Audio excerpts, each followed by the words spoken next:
আসসালামু আলাইকুম এভরিওয়ান, আশা করি তোমরা সবাই অনেক অনেক ভালো আছো, সুস্থ আছো। আমরা আজকে হচ্ছে আমাদের ডিইউ রিটেন হ্যাক্সের 5 নাম্বার পর্বে তড়িৎ রসায়নটা দেখে ফেলবো। মাঝখানে আমাদের পরিমাণগত রসায়ন একটা চ্যাপ্টার আছে, ওই চ্যাপ্টারটাও তোমাদের ক্লাস দেওয়ার কথা ছিল, কিন্তু আমার পরীক্ষার একটু প্রেশারের কারণে আমি ওই চ্যাপ্টারটা তোমাদের নিতে পারি নাই। ওই চ্যাপ্টারে কিছু কোশ্চেন তোমাদেরকে সলভ করাইতে গেলে আমাকে একটু প্রিপারেশন নেওয়া লাগবে, কারণ ওই কোশ্চেনগুলো বেশ মানে সুন্দরভাবে বুঝাইতে গেলে ওয়েল প্রিপেয়ার্ড ছাড়া বোঝানো যায় না। তো যার কারণে আমি ওটা সময় পাই নাই, এই জন্য ওইটা করি নাই। তড়িৎ রসায়নটা প্রিপেয়ার করে ফেলছি। সো তোমাদের তড়িৎ রসায়নটা আজকের ক্লাসে দেখিয়ে দিব ইনশাল্লাহ। তড়িৎ রসায়নের এই একটা ক্লাস করলে এখান থেকে রিটেনে যা যা দরকার তুমি এক ক্লাসে সব গুছিয়ে নিতে পারবা। সো এই ক্লাসের নোট কোথায় পাবা? এই ক্লাসের নোট পাবা আমাদের ব্রেকিং কেমিস্ট্রি টেলিগ্রাম চ্যানেলের লিঙ্ক দেওয়া থাকবে। এই ক্লাস সহ প্রিভিয়াস যে ক্লাসগুলো আছে প্রত্যেকটা ক্লাসের নোট তুমি ওখানে পেয়ে যাবা। আমাদের এক ক্লাসে জৈব যৌগের যেই টোটাল 27টা টপিক ছিল ওই টপিকের নোটটাও তুমি ওখানে পেয়ে যাবে। অন্যান্য আমার টপ 100 কোর্সের যেই physics suggestion, chemistry suggestion, math suggestion সব তুমি ওখানে পেয়ে যাবা। সো ওই টেলিগ্রাম চ্যানেল থেকে তুমি সবগুলা কালেক্ট করে নিও। আচ্ছা, আজকে আমাদের এই ক্লাসটা 25 তারিখ, তোমাদের হচ্ছে পাবলিশ হচ্ছে সকাল 9টার সময়। আমি হচ্ছে আজকে রাতেই একটু সেন্ট মার্টিন ট্যুরে যাব, মানে আমার ব্যাস ট্যুর। আমি বিগত 3-4 বছরে কখনো ট্যুরে যাই নাই, এত পরিমাণ পড়াইছি এবং কাজ করছি যাই নাই, বাট এটা আমার পুরা ভার্সিটি লাইফের লাস্ট ট্যুর, যেটা ভার্সিটি থেকে স্পন্সর করে বেশ কিছু টাকা।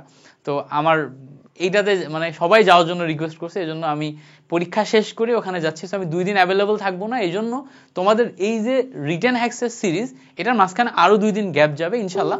29 তারিখ থেকে 5-6 তারিখের ভিতরে তোমাদের রিটেন হ্যাক্সের কেমিস্ট্রি শেষ করে ফিজিক্স ম্যাথ যতটা সম্ভব আমি তোমাদের গুছিয়ে দেওয়ার চেষ্টা করব।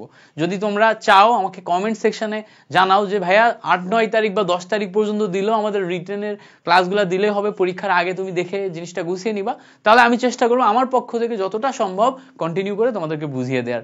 সো তোমরা একটু জাস্ট কমেন্টে রেসপন্স করে যে তোমরা কতটা চাও।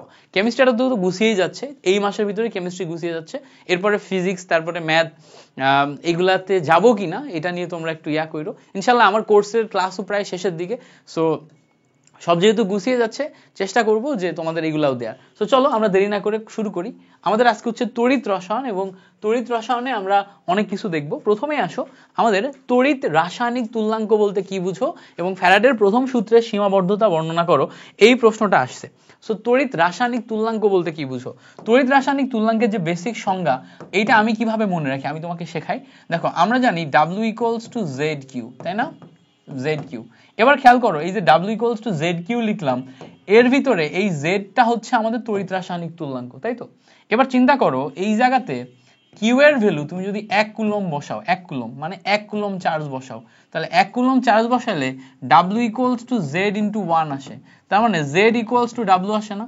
তার মানে ব্যাপারটা এরকম দাঁড়ালো যে তড়িৎ বিশ্লেষণের সময় তড়িৎ বিশ্লেষ্য পদার্থের মধ্যে 1 কুলম্ব চার্জ তুমি যদি প্রবাহিত করো, তাহলে অ্যানোডে বা ক্যাথোডে যেই পরিমাণ জমা হবে, দেখো এই যেই পরিমাণ জমা হচ্ছে, এই জমা হওয়ার পরিমাণই তো জেড। জমা কি? ডাব্লিউ জমা না? জমা হওয়া বা ক্ষয় হওয়া, তাহলে জমা হওয়ার পরিমাণই জেড। তার মানে তুমি সংজ্ঞা লেখার সময় লিখবা, সুন্দর করে লিখবা, তড়িৎ বিশ্লেষণের সময়, ঠিক আছে? তারপরে লিখবা 1 কুলম্ব চার্জ প্রবাহিত করলে, ঠিক আছে? প্রবাহিত করলে। এরপরে লিখবা যে অ্যানোডে বা ক্যাথোডে যেই পরিমাণ জমা হয়, ঠিক আছে? সো অ্যানোডে হচ্ছে তোমার ক্ষয় আর ক্যাথোডে হচ্ছে জমা। সো এই যে জমার পরিমাণ, আমি টোটালটা লিখলাম না, আমি বলে দিলাম, ওটাই হচ্ছে তোমার কি বলতো তড়িৎ রাসায়নিক তুল্যাঙ্ক। সেই আন্ডারস্ট্যান্ডিংটা তোমার যদি থাকে তুমি নিজের ভাষায় এটা লিখে নিতে পারবা। সো এটা গেল আমাদের প্রথম কথা। এরপর আসো ফ্যারাডের সূত্রের সীমাবদ্ধতা লিখো। তো ফ্যারাডের সূত্রের 3টা সীমাবদ্ধতা আছে, এই 3টা সীমাবদ্ধতা তুমি যদি লিখতে পারো তাহলেই এই জায়গা থেকে ফুল মার্ক পেয়ে যাবা। ফ্যারাডের সূত্রের প্রথম সীমাবদ্ধতা হচ্ছে এটা তড়িৎ বিশ্লেষ্য কোষের ক্ষেত্রে ঘটে, বা এইটাকে লেখা যায় যে ইলেকট্রনীয় পরিবাহী ছাড়া এটা কাজ করে না। ইলেকট্রনীয় পরিবাহীর ক্ষেত্রে ফ্যারাডের সূত্র কাজ করে। ইলেকট্রনীয় পরিবাহী যেগুলো আছে এগুলোর ক্ষেত্রে কাজ করবে, এরা কখনো তোমার হচ্ছে ধাতব পরিবাহী অন্যান্য পরিবাহীর ক্ষেত্রে কাজ করবে না। এটা হচ্ছে প্রথম সীমাবদ্ধতা। দ্বিতীয় সীমাবদ্ধতা হচ্ছে এরা 100% তড়িৎ বিশ্লেষ্য পরিবাহীর ক্ষেত্রে কি বলে এটাকে 100% তড়িৎ বিশ্লেষ্য পদ্ধতিতে তড়িৎ প্রবাহিত হয়। সো এখানে 100% তড়িৎ বিশ্লেষ্য এই যে পদ্ধতি, এই পদ্ধতি অনুসরণ করে, অন্য কোনো পদ্ধতি অনুসরণ করে না। সো তড়িৎ যেই পরিবহন হবে সেটা হচ্ছে 100% তড়িৎ বিশ্লেষ্য পদ্ধতি, এটা একটা সীমাবদ্ধতা। তারপরে এইটা তুমি যদি একাধিক রাসায়নিক বিক্রিয়া করাও, একাধিক রাসায়নিক বিক্রিয়ার ক্ষেত্রে গণনায় ত্রুটি দেখা দিবে। সো তুমি যখন একাধিক রাসায়নিক বিক্রিয়া করবা, একাধিক রাসায়নিক বিক্রিয়া, এই ক্ষেত্রে তোমার কি হবে, গণনায় ত্রুটি দেখা দিবে। একাধিক রাসায়নিক বিক্রিয়ায় গণনায় ত্রুটি দেখা দেয়। আমি ক্লাসটা একটু দ্রুত টানার ট্রাই করব, এই জন্য হাতের লেখা একটু বাজে হবে, নোটটা একটু খারাপ হইতে পারে, বাট চেষ্টা করবা যে আমার কথাগুলা বুঝে নিয়ে নিজে এই জিনিসপত্রগুলা সুন্দর মতো পড়ে নেওয়ার জন্য। তাহলে কি আসলো দেখো, প্রথমে আমরা তড়িৎ রাসায়নিক তুল্যাঙ্কের সংজ্ঞা দিলাম, তারপর আমরা তিনটা সীমাবদ্ধতা দেখলাম। কি কি? প্রথম সীমাবদ্ধতা এটা হচ্ছে ইলেকট্রনীয় পরিবাহীর ক্ষেত্রে, ইলেকট্রনীয় পরিবাহীর ক্ষেত্রে। দ্বিতীয় সীমাবদ্ধতা হচ্ছে 100% তড়িৎ বিশ্লেষ্য পদ্ধতিতে আমাদের ইলেকট্রন পরিবহন ঘটছে। এবং 3 নম্বর সীমাবদ্ধতা হচ্ছে একাধিক রাসায়নিক বিক্রিয়ার তোমার যখন হয় তখন আমাদের এখানে গণনায় ত্রুটি দেখা দেয়। ওকে, এরপরে আসো, আমাদের একটা প্রশ্ন বলছে যে সিলভারের তড়িৎ রাসায়নিক তুল্যাঙ্ক এত বলতে কি বুঝো? দেখো, সিলভারের তড়িৎ রাসায়নিক তুল্যাঙ্ক এত বলতে কি বুঝো? তাহলে সিলভারের ক্ষেত্রে তড়িৎ রাসায়নিক তুল্যাঙ্ক যখন এত, তখন তুমি কি বুঝো আসলে সেইটা তোমাকে ইয়া করতে হবে। সো সিলভারের ক্ষেত্রে তড়িৎ রাসায়নিক তুল্যাঙ্ক এত বলতে আসলে বুঝায় যে সিলভারের জন্য, দেখবা সিলভারের জন্য, ঠিক আছে, তড়িৎ বিশ্লেষ্য কোষে, তড়িৎ বিশ্লেষ্য কোষে, সো এই যে এখানে 1 কুলম্ব চার্জ প্রবাহিত করলে, 1 কুলম্ব চার্জ প্রবাহিত করলে তোমার অ্যানোডে বা ক্যাথোডে, অ্যানোড বা ক্যাথোড, এখানে এত গ্রাম, কত গ্রাম, 1.118 ইন্টু 10⁻³ গ্রাম জমা বা ক্ষয় হয়, জমা বা ক্ষয় হয়।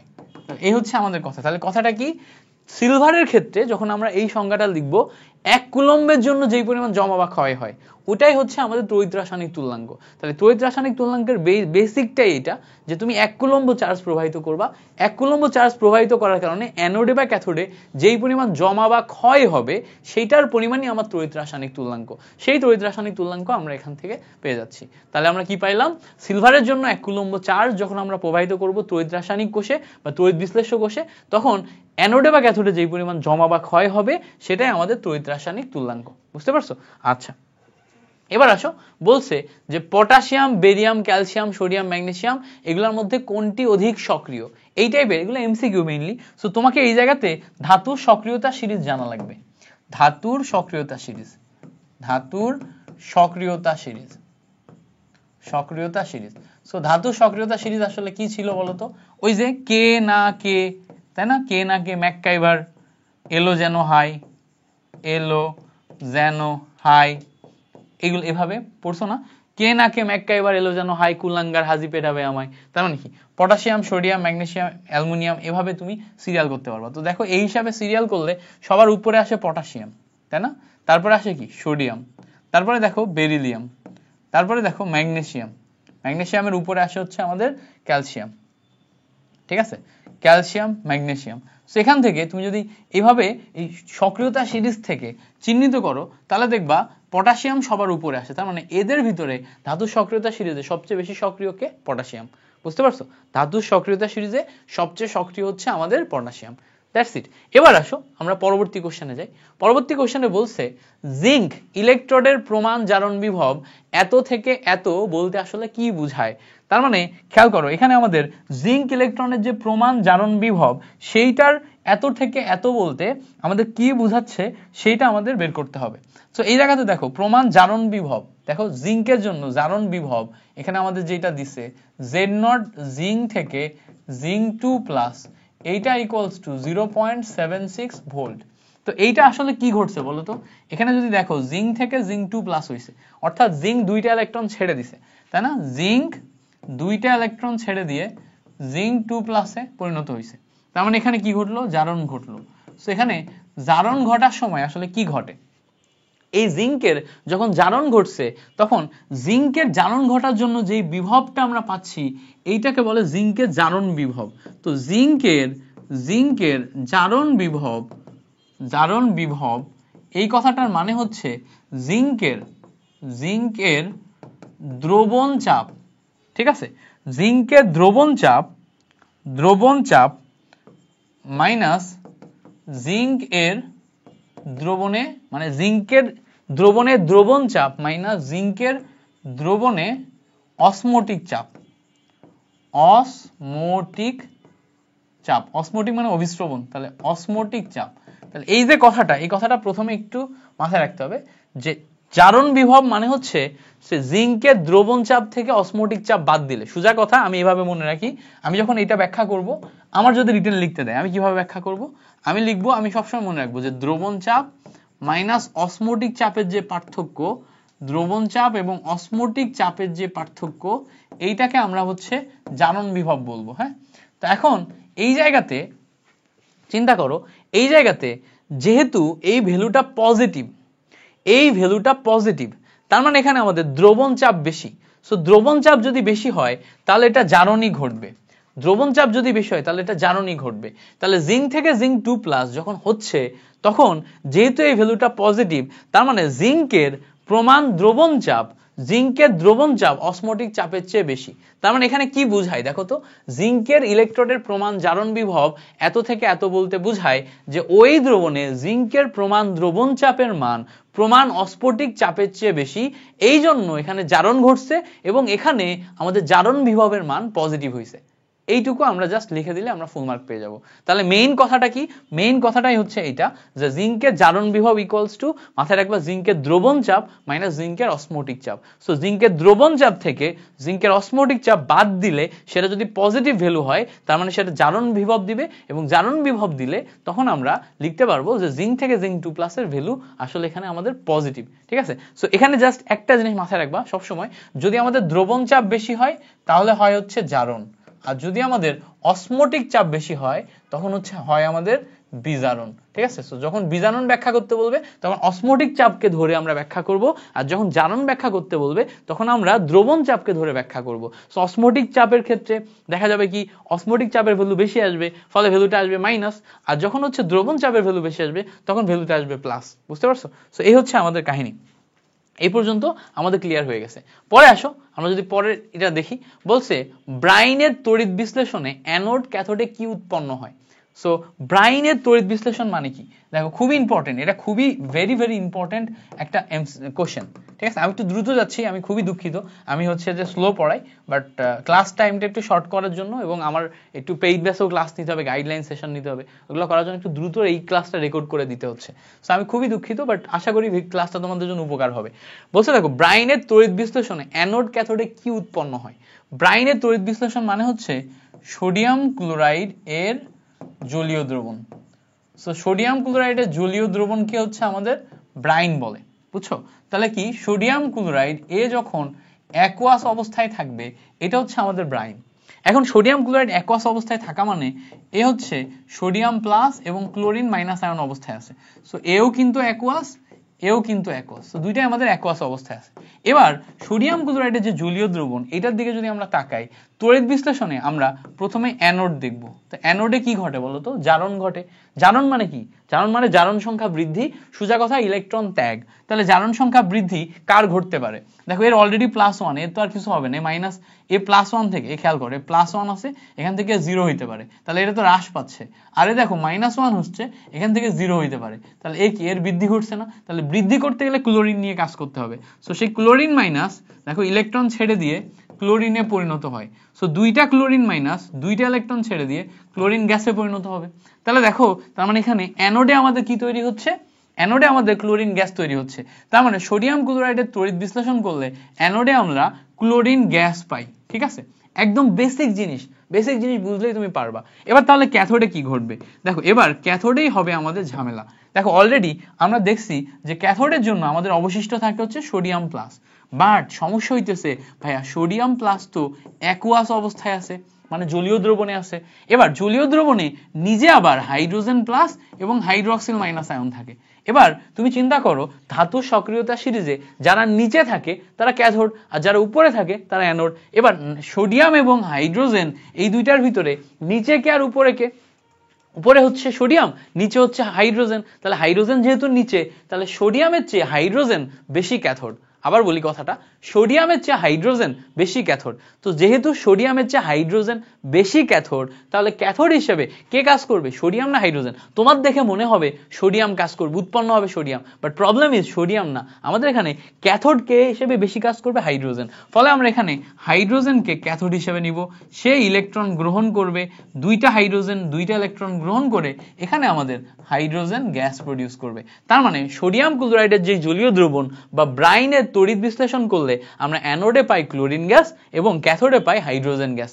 এই যে জিনিসটা ভেরি ভেরি ইম্পর্টেন্ট, খুবই আসে, এটা মাথায় রাখবা। এবার দেখো, যদি এইটাই সোডিয়াম ক্লোরাইডের জলীয় দ্রবণ না নিয়ে সোডিয়াম ক্লোরাইডের গলিত দ্রবণ হইতো, সোডিয়াম ক্লোরাইডের গলিত দ্রবণ হতো, গলিত মানে এখানে কিন্তু এখন পানি নাই, এখানে কি আছে, সোডিয়াম প্লাস আয়ন আর ক্লোরিন মাইনাস আয়ন, তখন কিন্তু অ্যানোডে আমরা ক্লোরিন গ্যাস পাইতাম আর ক্যাথোডে আমরা ধাতব সোডিয়াম পাইতাম। ক্যাথোডে আমরা কি পাইতাম, ধাতব সোডিয়াম। দেখো তখন কিন্তু পুরা ফিনোমিনাটাই চেঞ্জ হয়ে গেল।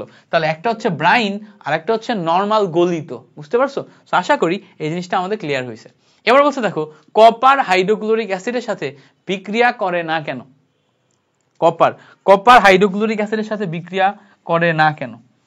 এটা আবার কোন কোশ্চেনটা? ওকে, কপার হাইড্রোক্লোরিক অ্যাসিডের সাথে বিক্রিয়া করে না কেন? ওকে, এটা দেখো, এটার কাহিনী হচ্ছে যে কপার হাইড্রোক্লোরিক অ্যাসিডের সাথে বিক্রিয়া কেন করবে না? হাইড্রোক্লোরিক অ্যাসিড এইটার দিকে যদি তাকাই এবং কপারের দিকে যদি তাকাই, তাহলে দেখো এই হাইড্রোক্লোরিক অ্যাসিডের ক্লোরিন আছে না, এটা যদি তুমি ভাঙো, ক্লোরিন প্লাস ক্লোরিন মাইনাস আর হাইড্রোজেন প্লাস, এই অংশটা আছে, এই অংশটার ভিতরে যারা যারা আছে খেয়াল করো, এই হাইড্রোক্লোরিক অ্যাসিডের হাইড্রোজেন প্লাস এবং ক্লোরিন মাইনাস, সো এই ক্লোরিন মাইনাস অ্যানোডে যায়, তাই না? ক্লোরিন মাইনাস অ্যানোডে যায়, সো অ্যানোডে গেলে এই ক্লোরিন মাইনাস হিসেবে থাকে। এবার বাকি আমাদের এই যে কপার হচ্ছে ধাতু সক্রিয়তা সিরিজের নিচে থাকে, ধাতু সক্রিয়তা সিরিজে কিসে থাকে, নিচে থাকে। ফলে এ ক্যাথোড হিসেবে কাজ করে, ফলে দেখা যায় কি ধাতু সক্রিয়তা সিরিজের নিচে থাকার কারণে কপার হাইড্রোক্লোরিক অ্যাসিডের সাথে বিক্রিয়া করে না। ঠিক আছে, তাহলে কপার হাইড্রোক্লোরিক অ্যাসিডের সাথে বিক্রিয়া করে না, কারণ হচ্ছে এই কপার ধাতু সক্রিয়তা সিরিজের নিচে অবস্থান করে, তাই না? এবার আমরা একটু বোঝার চেষ্টা করি, সো কপারের ক্ষেত্রে আমরা এই সিম্পল জিনিস, হাইড্রোক্লোরিক অ্যাসিডে হাইড্রোজেন প্লাস এবং ক্লোরিন মাইনাস, ক্লোরিন গেল হচ্ছে আমার অ্যানোডে, তাহলে ক্যাথোডে যাওয়ার দৌড়ে থাকলো কে, হাইড্রোজেন প্লাস আর কপার প্লাস। এই হাইড্রোজেন এবং কপারের মধ্যে দেখো, এই হাইড্রোজেন তোমার কপারের উপরে অবস্থান করে, হাইড্রোজেন কোথায়, কপারের উপরে অবস্থান করে। সো উপরে অবস্থান করার কারণে দেখা যায় কি, এই হাইড্রোজেন কপারের উপরে অবস্থান করার কারণে কপারের চেয়ে হাইড্রোজেন বেশি সক্রিয়, ফলে এই কপার হাইড্রোজেনকে প্রতিস্থাপন করতে পারে না। হাইড্রোজেন কপারের চেয়ে বেশি সক্রিয়, ফলে দেখা যায় কপার হাইড্রোজেনকে প্রতিস্থাপন করতে পারে না। এই জন্য কপার হাইড্রোক্লোরিক অ্যাসিডের সাথে বিক্রিয়া করে না। এইটুকুই হচ্ছে আমাদের ব্যাখ্যা। তাহলে বুঝতে পারছো জিনিসটা কিভাবে? ওকে, এবার আসো, বলছে যদি সালফিউরিক অ্যাসিডের লঘু দ্রবণের মধ্য দিয়ে, দেখবা জিনিসটা বুঝবা, সালফিউরিক অ্যাসিডের লঘু দ্রবণের মধ্য দিয়ে প্লাটিনাম, খেয়াল করো প্রশ্নটা, সালফিউরিক অ্যাসিডের লঘু দ্রবণের মধ্য দিয়ে প্লাটিনাম তড়িৎদ্বারের মাধ্যমে একটি তড়িৎ বিশ্লেষণ 1 ঘন্টা মানে টাইম হচ্ছে 1 আওয়ার, 1 ঘন্টা বিদ্যুৎ প্রবাহিত করা হয়, তাহলে STP তে এত ml হাইড্রোজেন গ্যাস উৎপন্ন হয়, বিদ্যুৎ প্রবাহের পরিমাণ কত? তাহলে দেখো, আমরা যখন 1 ঘন্টা তোমার হাইড্রোজেন গ্যাস ওই তড়িৎদ্বারের মধ্য দিয়ে বিদ্যুৎ প্রবাহিত করছি, উৎপন্ন হয়েছে কি, হাইড্রোজেন। তাহলে হাইড্রোজেন উৎপন্ন হওয়ার সময় এখানে 2 হাইড্রোজেন প্লাস আয়নে পরিণত হয়েছে, ফলে এখান থেকে 2টা ইলেকট্রনের আদান প্রদান হয়েছে, মানে 2টা ইলেকট্রন ছাড়ছে। তাহলে এখানে আমাদের টোটাল উৎপন্ন হওয়ার সময় তুল্য সংখ্যা হচ্ছে কত, 2, তুল্য সংখ্যা 2। এখন আমাদের বিদ্যুৎ প্রবাহের পরিমাণ বের করতে বলছে, তাই না? তাহলে আমরা জানি N = ফর্মুলা হচ্ছে IT/EF, এভাবেই লিখবা। এবার দেখো আমাদের STP তে কত, 300 ml, তাহলে আমরা STP তে আয়তনে যখন যাব তখন হচ্ছে VML, দেখো STP তে আয়তন হচ্ছে VML / 22400 = IT/EF। তাহলে দেখো VML এর জায়গায় তুমি এখানে 300 বসাও, নিচে বসাও 22400, দাঁত ভেঙে যাবে। I এর ভ্যালু কত যাচ্ছে দেখো, আই এর ভ্যালু আমাদের বের করতে বলছে, আই রেখে দিলাম। টি এর ভ্যালু 1 ঘন্টা, 1 ঘন্টা মানে কি, 1 ঘন্টা মানে হচ্ছে 60 মিনিট, 60 মিনিটে আবার প্রতি মিনিটে 60 করে সেকেন্ড থাকে, ডিভাইডেড বাই দেখো ই এর ভ্যালু এখানে কত 2, কারণ 2টা ইলেকট্রন ছাড়ছে, এফ এর ভ্যালু কত 96,500। তাহলে এখান থেকে আমি যদি এখন ক্যালকুলেট করি এই আই এর ভ্যালু বের করতে পারবো না? পারবো। কিভাবে? এই 2টা শূন্যর সাথে 2টা শূন্য কাটবে, এই টোটাল জিনিসটা এখানে নিয়ে আনো, 3 ইন্টু 2 ইন্টু 96,500 ডিভাইডেড বাই 22,400, ঠিক আছে? এই জায়গাতে উপরে দেখো আছে হচ্ছে আই, আর এই যে 60 ইন্টু 60 মিলে 3600, এটা আসবে নিচে, বুঝতে পারছো? সো এই জায়গা থেকে আমরা এই অংশটা পাচ্ছি, এই অংশটা পাচ্ছি। সো এখন এইটাকে ক্যালকুলেশন করলে আই কিন্তু অনায়াসে বের করা যায়। সো আমাদের ভ্যালুগুলো এমন দিবে যেগুলো কাটাকাটি করে আমরা আসলে বের করতে পারি।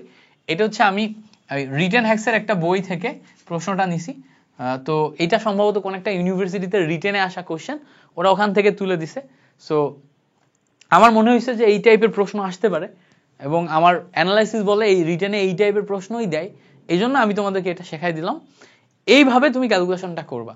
তাহলে এটার লিঙ্কটা কোথায়? মেইন লিঙ্ক হচ্ছে, তোমার খেয়াল করো, মেইন লিঙ্ক হচ্ছে ফ্যারাডের সূত্র। ফ্যারাডের সূত্রের সাথে এসটিপির যেই তোমার মানে এসটিপির যেই কানেকশন, সেই কানেকশনটা তোমাকে বুঝতে হবে। বোঝার পরে তারপরে তুমি ভ্যালু বসায় ক্যালকুলেশন করবা জাস্ট। আর এখানে মেইন কাহিনী ভুল সবাই কোথায় করে? এই ই এর ভ্যালু বসাইতে ভুল করে। হাইড্রোজেন গ্যাস তৈরি করছে, হাইড্রোজেন গ্যাস তৈরি করলে 2টা ইলেকট্রন আদান প্রদান ঘটে, ফলে তুমি ই এর ভ্যালু বসাইতে ভুল করতে পারো। এই ভুলটা করা যাবে না, কেমন? সো আশা করি এটা আমাদের ক্লিয়ার হয়েছে। এরপর আসো, বলছে এটা খুব খেয়াল করো, এটা বুয়েটে আসা একটা কোশ্চেন, রিটেনে আসছিল বুয়েটে। সো বুয়েটের রিটেনে এই কোশ্চেনটা যখন আসছিল, দেখো এটা বুয়েটে আসছিল, ঠিক আছে? সো বুয়েটে আসা একটা কোশ্চেন বলছে গোল্ড তড়িৎদ্বারের মধ্য দিয়ে, দেখো গোল্ড ক্লোরাইড আয়নের দ্রবণের অপরিবর্তনীয় তড়িৎ প্রবাহিত করা হলো। এরপরে বলছে 10 মিনিট পর, মানে t ইকুয়ালস টু 10 মিনিট, হ্যাঁ, ক্যাথোডের ভর এত গ্রাম বৃদ্ধি পেল, মানে এত গ্রাম ভর যদি বৃদ্ধি পায় তাহলে জমা হচ্ছে কত, W ইকুয়ালস টু 1.314 গ্রাম, তাহলে জমা হবে এতটুকু, এই জন্য বৃদ্ধি পায়। তড়িৎ প্রবাহের মান বের করতে বলছে, মানে আই এর ভ্যালু বের করতে বলছে। এখন চিন্তা করো, এখানে আমাদের যৌগটা দিছে gold AuCl4 minus, but problem is দেখো AuCl4 3 তার সাথে ক্লোরিন মাইনাস যোগ হয়ে ওটা হয়। তো বেসিক্যালি গোল্ডের যে জারণ মান সেটা কিন্তু Au3+, তাই না? গোল্ডের যে জারণ মান সেটা কত? Au3+। সো Au3+ হওয়া মানে এখান থেকে আমরা ই এর ভ্যালু পাচ্ছি কিন্তু 3। তার মানে এখন আমরা এখান থেকে তড়িৎ প্রবাহের মান যদি বের করতে চাই, তাহলে আমাদের n ইকুয়ালস টু, দেখো দেয়া আছে হচ্ছে IT ডিভাইডেড বাই EF। এখন এখানে গোল্ডের জন্য দেখো পারমাণবিক ভরও দেয়া আছে 197, তো আমরা নিচে পারমাণবিক ভর 197 দিব, জমা হয়েছে কত 1.314, সো 1.314 এটা জমা করলাম। নিচে দেখো আমাদের ই এর ভ্যালু 3 বসাইছি, এফ এর ভ্যালু 96,500, আই এর ভ্যালু আমাদের বের করতে হবে, টি এর ভ্যালু দেখো 10 মিনিট দেয়া ছিল, সো 10 মিনিট দেওয়া মানে 60 ইন্টু 10, ঠিক আছে? এইটা আমরা এখন যখন ক্যালকুলেশন করব, দেন আমরা এখান থেকে বের করে ফেলতে পারবো কিভাবে, আই ইকুয়ালস টু আর আর গুণ করো 1.314 96,500 ইন্টু তোমার হচ্ছে আর কিছু নাই, আর কিছু আছে না, নাই, নিচে 197 ইন্টু 60 ইন্টু 10, এই আসে আমাদের ভ্যালু। এই যে ভ্যালুটা আসলো, এটা হচ্ছে বুয়েটে যেহেতু আসছে, ভ্যালুটা এমন ভাবে পাঠাইছে যে ক্যালকুলেটর আসলেও কি না আসলেও কি প্যারা নাই, কারণ ওরা তো ক্যালকুলেটর দেয়। বাট বেসিকটা বুঝবা রিটেনের, তোমাকে যখন ঢাকা ইউনিভার্সিটিতে দিবে তখন এমন ভাবে দিবে তুমি যেন লাস্ট পর্যন্ত ক্যালকুলেশন করতে পারো, যদি না পারো তাহলে এই পর্যন্ত করে আসবা, তুমি হচ্ছে যে মোটামুটি 90% মার্ক ক্যারি করবা, ঠিক আছে? লাস্ট লাইনে যদি তোমার উত্তর নাও মিলে, যদ্দূর মিলে তদ্দূর করে আসো, তাহলেই হচ্ছে, বুঝতে পারছো? তাহলে বেসিকটা আসলে আমরা বুঝে ফেলছি যে এই রিটেন গুলা কিভাবে আসে। ওকে, এবার আসো, বলছে নিচের কোষটির কোষ বিক্রিয়া লিখো এবং কোষ বিভব নির্ণয় করো। সো প্রশ্ন যখন তুলছে তখন প্রশ্ন হচ্ছে তোলার সময় প্রশ্নটা কমপ্লিট তুলে নেয়, আমি লিখে দিচ্ছি, নিচের কোষটির কোষ বিক্রিয়া লিখো এবং কোষ বিভব নির্ণয় করো। সো কোষ যেটা দেয়া ছিল এখানে জিঙ্ক থেকে জিঙ্ক 2+, এই কোষ দেয়া ছিল, এটা খুবই ইম্পর্টেন্ট একটি কোশ্চেন, এবং দেয়া ছিল হচ্ছে সিলভার প্লাস থেকে সিলভার, ঠিক আছে? সো কোষ বিভব নির্ণয় করা ওটাও দেখাবো। তো দেখো এই যে জিঙ্ক থেকে জিঙ্ক 2+ এবং সিলভার প্লাস থেকে সিলভার, এই জায়গাতে আমি সব সময় তড়িৎ রসায়ন শেখানোর সময় বলি বামে থাকে হচ্ছে অ্যানোড আর ডানে থাকে কে ক্যাথোড। সো বামে সবসময় অ্যানোড থাকে, ডানে থাকে ক্যাথোড। এখন বামে যদি অ্যানোড থাকে তাহলে অ্যানোডে কি ঘটে, জারণ ঘটে। তাহলে কোষ বিক্রিয়া লেখার সময় তুমি লিখবা, প্রথমে লিখবা অ্যানোড, তাহলে অ্যানোড কি করে, জারণ ঘটায়। তাহলে জিঙ্ক 2টা ইলেকট্রন ছেড়ে দিয়ে জারণ ঘটায় জিঙ্ক 2+ পরিণত হলো। এটা হচ্ছে কোষ বিক্রিয়ার প্রথম ধাপ, জারণ অর্ধ বিক্রিয়া। ঠিক আছে, তারপরে তুমি লিখবা ক্যাথোড, বা এখানে তুমি লিখতে পারো বিজারণ অর্ধ বিক্রিয়া। সেখানে যে আমাদের সিলভার একটা ইলেকট্রন গ্রহণ করে, সিলভার প্লাস একটা ইলেকট্রন গ্রহণ করে সিলভারে পরিণত হয়। বাট এখানে কি আমাদের ইলেকট্রন ব্যালেন্স হয়েছে? হয় নাই। এ 2টা ইলেকট্রন ছাড়ছে, এ একটা ইলেকট্রন গ্রহণ করছে, তাইলে তো হইলো না। তাহলে ব্যালেন্স করার জন্য আমরা এখানে 2 দিব, এখানে 2 দিব, দিলে এখানে আসবে 2। এইবার তুমি টোটালটা কাটাকাটি করবে, এই 2টা ইলেকট্রন কাটাকাটি করবা, করলে পাবা তুমি সেল রিঅ্যাকশন। করলে পাবা তুমি সেল রিঅ্যাকশন। ইংলিশে লিখলাম, বাংলায় বলা হচ্ছে কোষ বিক্রিয়া। সেল রিঅ্যাকশন লিখলে দেখো আমাদের জিঙ্ক প্লাস 2 সিলভার প্লাস, এটা আসবে, বিক্রিয়া করে জিঙ্ক 2+ প্লাস 2 সিলভার, এটা পাবে। এই হচ্ছে আমাদের সেল রিঅ্যাকশন। Sell reaction. তাহলে আমাদের এখানে কোষ বিক্রিয়া লিখতে বলছে। যদি আমাদের 2.5 মার্কের কোশ্চেন হয় তাহলে এখানে মার্ক ডিস্ট্রিবিউশনটা কেমন জানো? মার্ক ডিস্ট্রিবিউশন হচ্ছে এই লাইনের জন্য 1 মার্ক, এই লাইনের জন্য 1 মার্ক, এটার জন্য 0.5 মার্ক, 2.5 মার্ক শেষ। এবার যদি কোষ বিভব নির্ণয় করতে বলে তাহলে অবভিয়াসলি আমাদের ভ্যালু দেয়া থাকবে। কিরকম ভ্যালু দেয়া থাকবে? সাপোজ ধরো জিঙ্ক থেকে জিঙ্ক 2+, এইটার সেল ভ্যালু বলে দেয়া আছে 0.76, সেল ভ্যালু বলে দেয়া আছে। সিলভার থেকে সিলভার প্লাস, এইটার ভ্যালু সাপোজ ধরো -0.14 দেয়া আছে। এটা দেয়া থাকলে দেন আমাদের সেল ভ্যালু বের করার জন্য বেসিক যে formula E naught cell equals to E naught oxidation plus E naught reduction, এইটা লিখতে হবে। এখন দেখো অক্সিডেশন মানে কি, জারণ। জারণ কার ঘটতেছে? প্রথমটার ঘটতেছে। প্রথমটা আমার এখানে দেখো তো জারণ ভ্যালুই তো দেয়া আছে। জারণ ভ্যালু দেয়া থাকলে ডিরেক্ট আমরা এখানে জারণ ভ্যালু বসাই নিতে পারবো। বাট পরেরটা দেখো বিজারণ, বাট এখানে ভ্যালু দেয়া আছে জারণ। তাহলে জারণ থেকে বিজারণ করতে গেলে এই ভ্যালুটার আগে একটা মাইনাস দিতে হবে। তাহলে মাইনাস দিলে দেখো আমাদের ভ্যালু আসবে -0.14। সো মাইনাসে মাইনাসে প্লাস, তাহলে ভ্যালু আসবে 0.76 প্লাস 0.14। ক্যালকুলেশন করলে এখান থেকে ভ্যালু আসে হচ্ছে তোমার 0.90 ভোল্ট। That's it. এইভাবে তুমি এটার কোষ বিভব নির্ণয় করতে পারবা। তাহলে E naught oxidation plus E naught reduction বা E not anode plus E not cathode, এইটার মাধ্যমে আমরা বেসিক ক্যালকুলেশন করে এটা কিন্তু বের করতে পারি। ক্লিয়ার হয়েছে না? একদম চমৎকার ভাবে এটা ক্লিয়ার হয়ে যাওয়ার কথা। বুঝতে পারছো? আই গেস বুঝতে পারছো। এবার চলো আমরা পরবর্তী অংশে যাই। এবার বলছে লবণ সেতু কি এবং লবণগুলোর নাম লিখো। প্রথমে আসে আমি লবণের লিস্ট লিখে দিই। লবণের লিস্ট লিখে দিই। লবণ কে কে আছে? পটাশিয়াম ক্লোরাইড, পটাশিয়াম নাইট্রেট, তারপরে হচ্ছে অ্যামোনিয়াম ক্লোরাইড এবং সোডিয়াম সালফেট। এগুলো হচ্ছে লবণ সেতুতে লবণ হিসেবে দেখা যায়। এগুলো হচ্ছে অধিক তড়িৎ বিশ্লেষ্য লবণ। তো তুমি লিখবা, খেয়াল করো আমাদের লবণ সেতু বেসিক্যালি কি থাকে দেখো, তড়িৎ দাঁত দুইটার মাঝখানে ব্যালেন্স করা, আয়ন ব্যালেন্স করার জন্য থাকে না এভাবে। সো দেখবা তড়িৎ বিশ্লেষণের সময় বা তড়িৎ রাসায়নিক কোষে, তড়িৎ রাসায়নিক কোষে তোমার তড়িৎ বিশ্লেষ্য দ্রবণের ভিতরে বা অ্যানোড এবং ক্যাথোডের দ্রবণের ভিতরে আয়ন ব্যালেন্স করার জন্য যে ইউ আকৃতির লবণ দিয়ে তৈরি সেতু থাকে তাকে আমরা লবণ সেতু বলি। একদম সিম্পল ব্যাখ্যা। তড়িৎ রাসায়নিক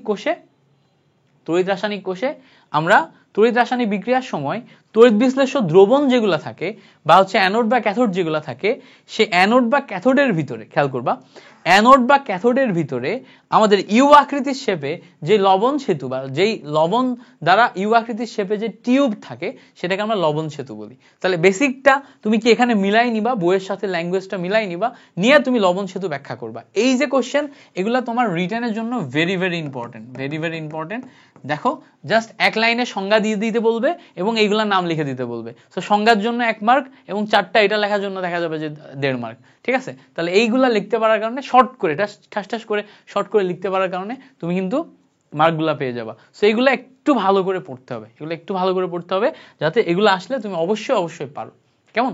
আসো এবার বলছে দেখো নিম্নের তড়িৎ রাসায়নিক কোষসমূহের অর্ধ বিক্রিয়া এবং সামগ্রিক কোষ বিক্রিয়া দেখাও।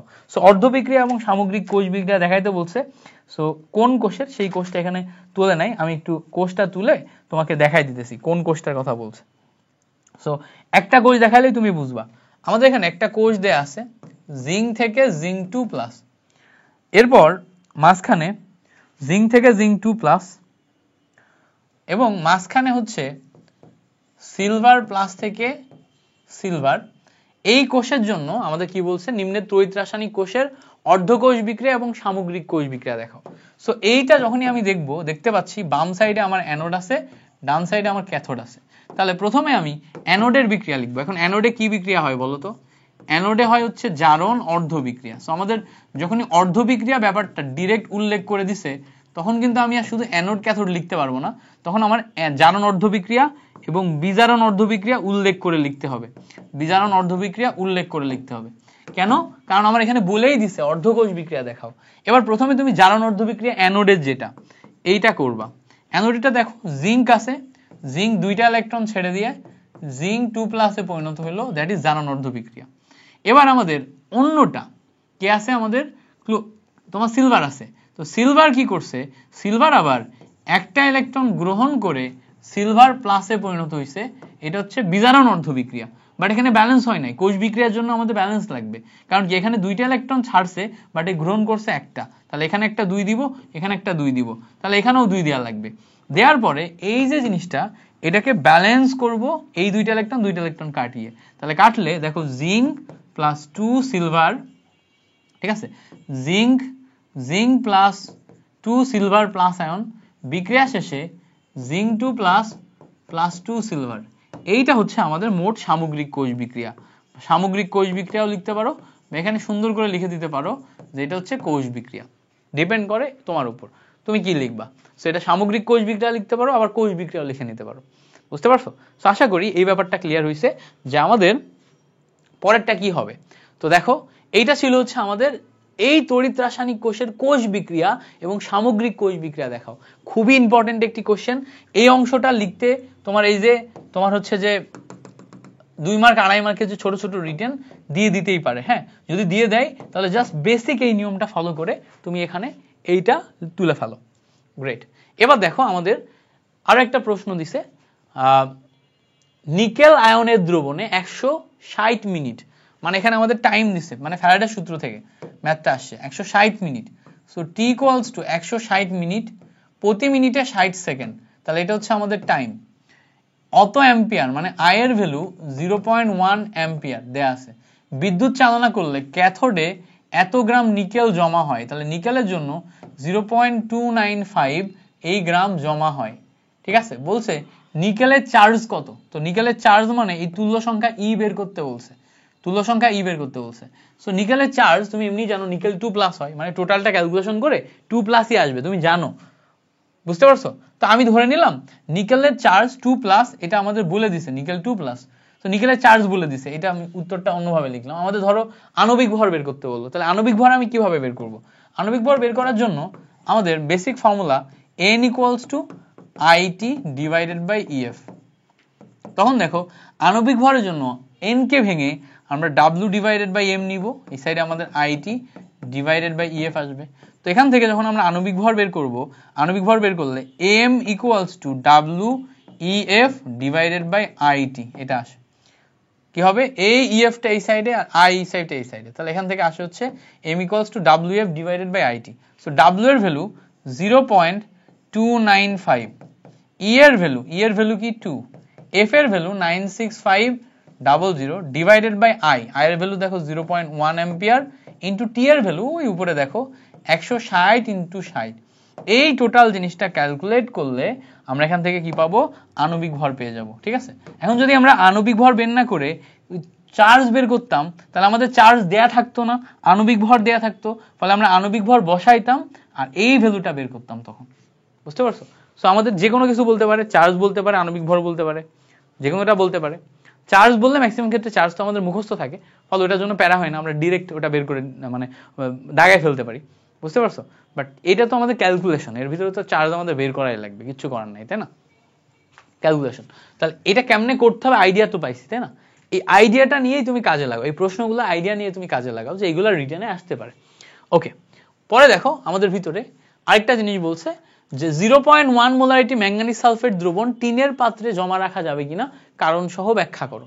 এখানে আমাদের ভ্যালু দেয়া থাকবে, যেমন ভ্যালু কি টাইপে দেয়া থাকবে, এরকম বলা থাকবে Sn থেকে Sn2+, এইটার যে জারণ বিভব এটা দেখা যাচ্ছে 0.76 ভোল্ট, এবং ম্যাঙ্গানিজ থেকে বলে দেয়া থাকবে এরকম, ম্যাঙ্গানিজ থেকে ম্যাঙ্গানিজ2+, এইটা জারণ বিভব ধরো -0.86 ভোল্ট। আমি আন্দাজে লিখলাম, হ্যাঁ, প্রশ্ন যেহেতু তোলা নেই আমি আন্দাজে লিখলাম, বাট বলে দেয়া থাকবে এরকম ভোল্ট। সো এটা বলে দেওয়ার পরে তখন তুমি এখন টিনের পাত্রে রাখা যাবে কিনা, এটা টেকনিক কি, টেকনিক হইতেছে সবসময় মাথায় রাখবা, পাত্র যে সেটাকে আমরা অ্যানোড ধরি, পাত্র যে সেটাকে আমরা অ্যানোড ধরি, তাহলে অ্যানোড ধরবো টিনের পাত্রকে, তাহলে টিনের পাত্র মানে Sn থেকে Sn2+, এটাকে ধরবো আমরা অ্যানোড, অন্যটাকে ধরবো আমরা ক্যাথোড। এখন তাহলে E cell equals to E naught anode plus E naught cathode আসবে। এখন অ্যানোড কে, অ্যানোড টিন, তাহলে অ্যানোডে জারণ ঘটবে, অ্যানোডে জারণ ঘটলে টিনের যদি আমরা জারণ ঘটাই Sn থেকে Sn2+, জারণ ঘটাইলাম, তাহলে দেখো অ্যানোডে জারণ ঘটাইলাম, তাহলে ক্যাথোডে কি ঘটাবো, বিজারণ ঘটাবো, তাহলে E naught ক্যাথোডে যদি বিজারণ ঘটাই Mn2+ থেকে Mn, এইটা ঘটলো আমার বিজারণ, তাহলে দেখো একটাই ঘটাইলাম জারণ, একটাই ঘটালাম বিজারণ। জারণের জন্য আমার ভ্যালু দেখো, জারণের জন্য আমার ভ্যালু 0.76 দেয়া আছে, তো জারণের জন্য আমরা ভ্যালু 0.76 বসাই দিলাম। এবার দেখো বিজারণের জন্য আমার ভ্যালু, এখানে জারণের জন্য দেয়া মাইনাস এত, তাহলে বিজারণের জন্য উল্টায় যাবে না, Mn2+ থেকে Mn এর জন্য ঠিক উল্টায় যাবে, মাইনাস অফ মাইনাস মানে 0.86 ভোল্ট। তাহলে এখান থেকে 0.86 ভোল্ট আমরা লিখতে পারি। তো দুইটা মিলে ক্যালকুলেশন করলে দেখো আমাদের কি আসে, এই 6 মিলে আসে হচ্ছে 2, এই 8 এই তোমার 8 মিলে আসে 6, সো 1.62 ভোল্ট। এবার বলো এটা পজিটিভ না নেগেটিভ? পজিটিভ। পজিটিভ হলে ই সেলের ভ্যালু যখন পজিটিভ তখন বিক্রিয়াটি হবে স্পন্টেনিয়াস বা স্বতঃস্ফূর্ত। সো স্বতঃস্ফূর্ত বা স্পন্টেনিয়াস যদি হয়, আবার বলি স্বতঃস্ফূর্ত বা স্পন্টেনিয়াস যদি হয়, তাহলে পাত্রে রাখা যাবে না, কারণ পাত্রের সাথে জিনিসটা একা একাই বিক্রিয়া করে ফেলবে, পাত্রের সাথে একা একাই বিক্রিয়া করে ফেললে পাত্রে রাখা যায় না। যদি নেগেটিভ হইতো তাহলে স্বতঃস্ফূর্ত হইতো না, অস্বতঃস্ফূর্ত হইতো, তাহলে পাত্রের সাথে বিক্রিয়া করতো না। তাহলে পাত্রে রাখা যাবে কিনা এই ডিসিশনটা নিতে পারবো আমরা দুইটা জিনিসের উপর। একটা হচ্ছে আমাদের দেখতে হবে যে ই সেলের ভ্যালু পজিটিভ আসে না নেগেটিভ আসে, পজিটিভ আসলে রাখা যাবে না, আর নেগেটিভ আসলে রাখা যাবে। তাহলে এইভাবে আমাদের ক্যালকুলেশনটা করতে হবে। ক্যালকুলেশনের ট্রিকটা হচ্ছে আমরা প্রথমেই পাত্রকে অ্যানোড ধরবো আর বাকিটাকে ক্যাথোড ধরবো। সো অ্যানোডের ভ্যালু অ্যানোডে বসাবো, ক্যাথোডের ভ্যালু ক্যাথোডে বসাবো, টোটালটা ক্যালকুলেশন করব, করে যেটা আসে সেটা। বুঝতে পারছি? ওকে, এবার আসো আমাদের পরবর্তী কোশ্চেন। পরবর্তী কোশ্চেন বলছে দেখো একদম সিমিলার টাইপ কোশ্চেন, আগের মতোই বলছে দেখো 25 ডিগ্রি সেন্টিগ্রেড তাপমাত্রায় আমরা যদি Sn থেকে Sn4+, খেয়াল করো প্লাটিনাম তার নিচে, এটাও তোমার জারণ মানে এটাও তোমার অ্যাকোয়াস, এটাও অ্যাকোয়াস আছে, সো আমাদের প্লাটিনাম তোমার অ্যানোড হিসেবে নেওয়াই লাগবে। এবার দেখো আয়রন 2+ থেকে আয়রন 3+, তড়িৎদ্বার দ্বয়ের প্রমাণ জারণ বিভব একটা এত আর একটা এত দেয়া থাকলে নিম্নলিখিত কোষের ইএমএফ বের করো।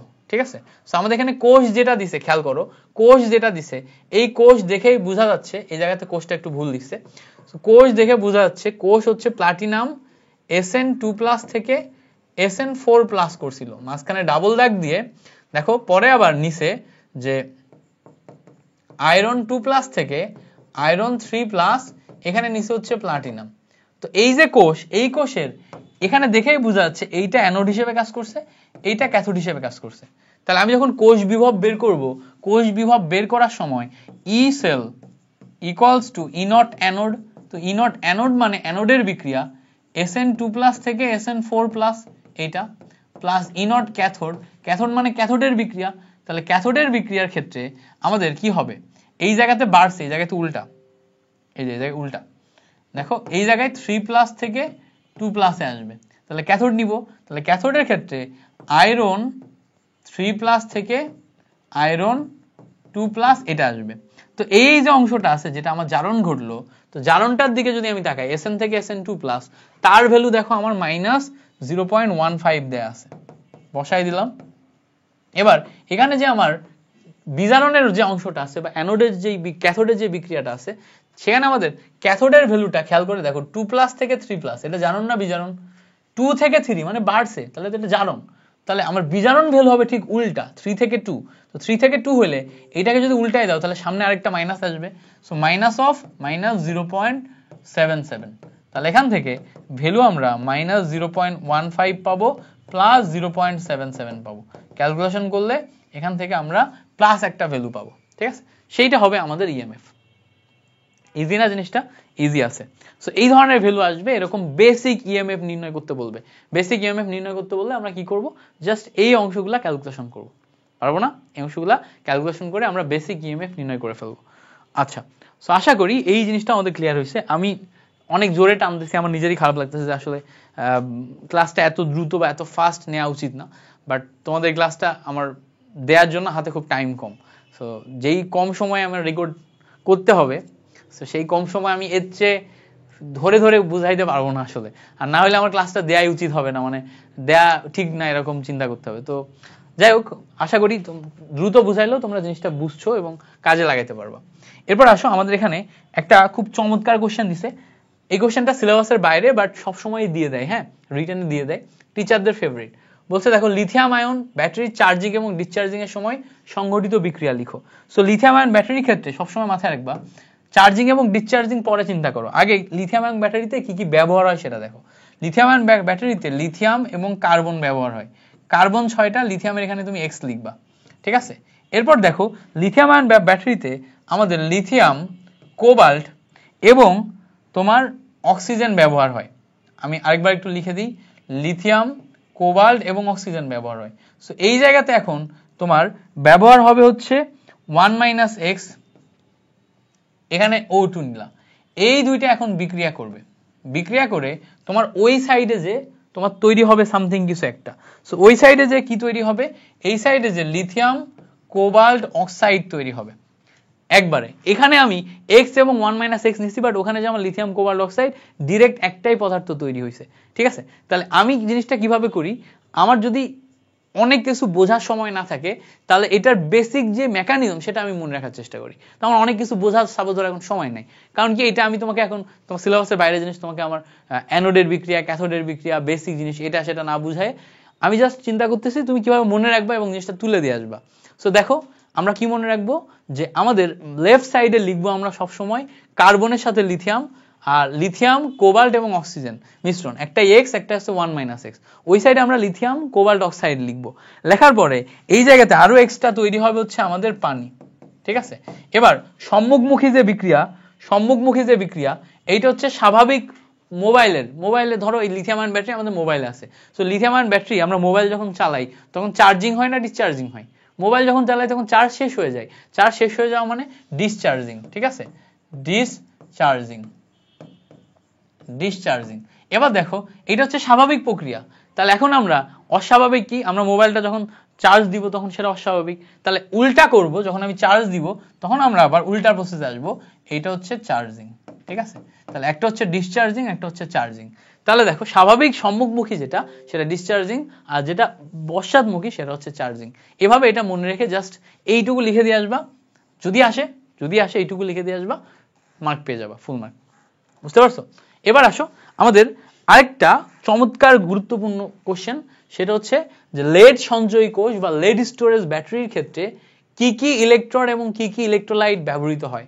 সো লেড স্টোরেজ ব্যাটারির ক্ষেত্রে অবশ্যই মাথায় রাখতে হবে, যখন আমি কথা বলছি লেড স্টোরেজ ব্যাটারি নিয়ে, তখন আমার লেড ব্যবহার হবে, লেড অক্সাইড ব্যবহার হবে, ঠিক আছে, এবং ইলেকট্রোলাইট হিসেবে আমরা সালফিউরিক অ্যাসিড ব্যবহার করব।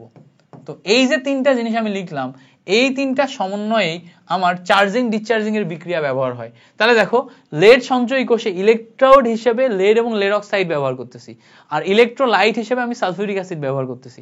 তিনটা সমন্বয়ে আমার যখন বিক্রিয়া হবে, তখন দেখো এই জায়গাতে lead oxide, sulphuric acid. So দেখে বোঝা যাচ্ছে এই লেড সালফেটের সাথে বিক্রিয়া করে লেড সালফেট তৈরি করবে, ঠিক আছে, লেড সালফেট তৈরি করবে। লেড সালফেট চলে গেলে বাকি যে অংশ আছে তারা মিলে আসলে পানিই তৈরি করতে পারে, আর তো অন্য কিছু তৈরি করার নাই, তাই না? তাহলে এইগুলা লেফট সাইড, ওইগুলা রাইট সাইডে। তাহলে আবারও আগের মতোই চিন্তা করবা, স্বাভাবিক প্রক্রিয়ায় গেলে ডিসচার্জিং। কারণ কি, তুমি যখন লেড স্টোরেজ ব্যাটারি মোবাইলে চালাচ্ছ, মোবাইল চালাইলে কি হয়, চার্জিং হয় না ডিসচার্জিং হয়, ডিসচার্জিং। তাহলে স্বাভাবিক প্রক্রিয়া ডিসচার্জিং। তাহলে এখন তুমি যদি চার্জার লাগাও তাহলে কি উল্টা প্রক্রিয়া, সেটা কি চার্জিং। বুঝতে পারছো? তাহলে উল্টা আসবা, উল্টা পথে যখন আসবা তখন তুমি চার্জিং লিখবা। জাস্ট যদি এই জিনিসপত্রগুলা তোমার মনে না থাকে, এইভাবে ছোট্ট ছোট্ট ট্রিক খাটায় এই রিয়াকশনগুলো মনে রাখবা, পরীক্ষার খাতায় জাস্ট তুলে দিয়ে আসবা, মার্ক পেয়ে যাবা। বুঝতে পারছো? জাস্ট তুলে দিয়ে আসবা, মার্ক পেয়ে যাবা। এরপরে বলছে দেখো লেড স্টোরেজ ব্যাটারিতে মাঝে মাঝে পানি দিতে হয় কেন। সো লেড স্টোরেজ ব্যাটারিতে মাঝে মাঝে পানি দিতে হয় একদম সিম্পল, ওই সেম রিজনে। বুঝতে পারছো? সেম রিজনে যে লেড স্টোরেজ ব্যাটারিতে আমরা যখন সালফিউরিক অ্যাসিড ব্যবহার করছি, খেয়াল করো, লেড স্টোরেজ ব্যাটারিতে যখন আমাদের ডিসচার্জিং প্রক্রিয়া চলতেছে,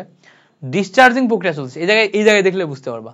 সো লেড স্টোরেজ ব্যাটারিতে যখন আমরা ডিসচার্জিং প্রক্রিয়া চলতেছে, তো ডিসচার্জিং প্রক্রিয়া চললে এই ব্যাটারি, এটাই ধরো আমাদের ব্যাটারি, হ্যাঁ, এই ব্যাটারির ভিতরে আমাদের লেড আছে, লেড অক্সাইড আছে এন্ড সালফিউরিক অ্যাসিড আছে। এখন স্বাভাবিক প্রক্রিয়ায় ব্যাটারিটা যখন ব্যবহার হচ্ছে তখন এখানে ডিসচার্জিং প্রক্রিয়া চলতেছে, আর সেই ডিসচার্জিং প্রক্রিয়ায় এর ভিতরেই আবার পানি তৈরি হচ্ছে। তাহলে পানি তৈরি হলে এই সালফিউরিক অ্যাসিডের ঘনত্ব সে কমায় ফেলে না, সালফিউরিক অ্যাসিডের ঘনত্ব ইনিশিয়ালি ভালো ছিল, তাহলে ঘনত্ব কমায় ফেলে।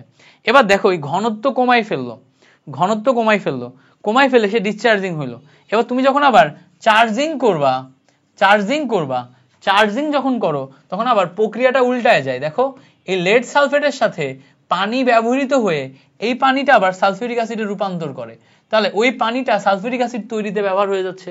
ওই সালফিউরিক অ্যাসিড তৈরিতে উল্টা পথে যখন পানি ব্যবহার হয় তখন ওই লেড স্টোরেজ ব্যাটারির ভিতরে পানি যেই পরিমাণ ছিল, অর্থাৎ লেফট সাইড থেকে রাইট সাইডে যাওয়ার সময় যেই পরিমাণ পানি তোমার তৈরি হচ্ছিল আর রাইট সাইড থেকে লেফট সাইড আসার সময় যেই পরিমাণ পানি প্রয়োজন হয়, দুইটার ভিতরে সামঞ্জস্য নেই, একটা বেশি লাগে একটা কম লাগে। ফলে আস্তে আস্তে এই ব্যাটারির ভিতরে পানির একটা ঘাটতি তৈরি হয়ে যায়। সো পানির ঘাটতি তৈরি হয়ে গেলে আমার চার্জিং প্রক্রিয়াকে অব্যাহত রাখার জন্য পরবর্তীতে পানি দেওয়া লাগে। বুঝতে পারছো? এই ফিনোমেনাটা বুঝলে নিজের ভাষায় তুমি লিখবা, এখান থেকেই জিনিসটা গুছিয়ে যাবে। ক্লিয়ার হয়েছে? সো লেড স্টোরেজ ব্যাটারিতে পানি দেওয়া হয় কেন। এবার বলছে দেখো হাইড্রোজেন ফুয়েল সেল পরিবেশ বান্ধব কেন।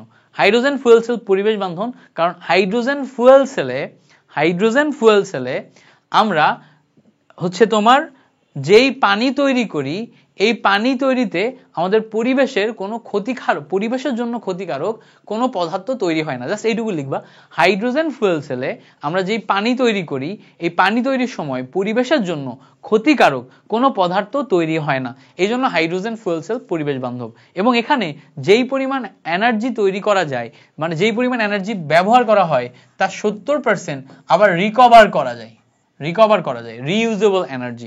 এই জন্য আমাদের হাইড্রোজেন ফুয়েল সেল পরিবেশ বান্ধব। ঠিক আছে? পাশাপাশি এই হাইড্রোজেন ফুয়েল সেলে সংঘটিত বিক্রিয়া, এটাও তুমি একটু দেখবা। হাইড্রোজেন ফুয়েল সেলে সংঘটিত বিক্রিয়া, অ্যানোডের বিক্রিয়া, ক্যাথোডের বিক্রিয়া, একদম সিম্পল। ঠিক আছে? পানি তৈরির যে বিক্রিয়া সেটা, অ্যানোডের বিক্রিয়া, ক্যাথোডের বিক্রিয়া, এটা দেখবা। ওকে, এছাড়া আমাদের এখান থেকে আর কি লাগবে, ইলেকট্রোপ্লেটিং এবং ইলেকট্রোপ্লেটিং এর ব্যবহারটা একটু শিখবা। ইলেকট্রোপ্লেটিং এর বেসিক কনসেপ্টটা কি? ইলেকট্রোপ্লেটিং এর বেসিক কনসেপ্ট হচ্ছে, ধরো এইটা একটা অধিক সক্রিয় ধাতু মানে কি, সাপোজ ধরে নিলাম এটা হচ্ছে লোহা। সো লোহা অনেক বেশি সক্রিয়। এখন বলো তো লোহার তুলনায় তুমি যদি কপার বা হচ্ছে গোল্ড বা হচ্ছে তুমি অন্য কিছু নাও, হ্যাঁ, এই যে কপার বা তামা বা গোল্ড এগুলা নাও, কে বেশি সক্রিয়? লোহা বেশি সক্রিয়, এগুলা কম সক্রিয়। তো লোহা যেহেতু বেশি সক্রিয়, এ পরিবেশের বাতাসের সাথে বিক্রিয়া করবে। সো এই বিক্রিয়াকে বন্ধ করার জন্য আমরা একটা অধিক সক্রিয় ধাতুর উপর কম সক্রিয় ধাতুর একটা প্রলেপ দিব, ইলেকট্রোপ্লেটিং এর মাধ্যমে প্রলেপ দিব। ঠিক আছে? তো একটা অধিক সক্রিয় ধাতুর উপর বিক্রিয়া রোধ করার জন্য কম সক্রিয় ধাতুর যেই প্রলেপ দেয়া হয়, এই প্রলেপ দেওয়ার প্রক্রিয়াকে আমরা বলি হচ্ছে ইলেকট্রোপ্লেটিং। ঠিক আছে? ইলেকট্রোপ্লেটিং এর ব্যবহার কি? ব্যবহারে আমরা হচ্ছে ইলেকট্রোপ্লেটিং এর মাধ্যমে গহনা তৈরি করি, ইলেকট্রোপ্লেটিং এর মাধ্যমে আমরা মরিচা রোধ করি। তো এই টাইপের কয়েকটা ব্যবহার তুমি লিখে দিবা। বুঝতে পারছো? তাহলে এই টাইপের কয়েকটা ব্যবহার লিখে দিলে হয়ে যাবে। সো এই চ্যাপ্টার থেকে আমি যেই কোশ্চেনগুলোর ওভারভিউ তোমাকে দিলাম, এই কয়েকটা ওভারভিউ জানলেই তোমার এই চ্যাপ্টার থেকে এর বাইরে কিচ্ছু আসবে না। ঠিক আছে? সো আমি একটু দ্রুত গেছি, ফলে এই ক্লাসটাতে তোমার মনে হইতে পারে যে ভাইয়ার সাথে আগাইছি, বাট টোটাল জিনিসটা গোছায় যায়নি। ঠিক আছে? যদি তোমার গোছায় না যায়, তুমি জাস্ট এই কোশ্চেনগুলা কালেক্ট করে নিজের মতো করে পড়ে নাও, তাহলেও হবে। তুমি এখান থেকেই রিটেনে যদি কোশ্চেন আসে তাহলে এর ভিতর থেকে হুবহু কমন পাবা। ঠিক আছে? সো আশা করি টোটাল ক্লাসটা তোমাদের জন্য হেল্পফুল ছিল। তোমাদেরকে অসংখ্য ধন্যবাদ। আবার আমার চ্যানেলে ক্লাস করতে আসবা। Thank you so much for watching this class. ভাইয়ের জন্য দোয়া রেখো এবং চ্যানেলে অবশ্যই সাবস্ক্রাইব করো। আল্লাহ হাফেজ। আসসালামু আলাইকুম।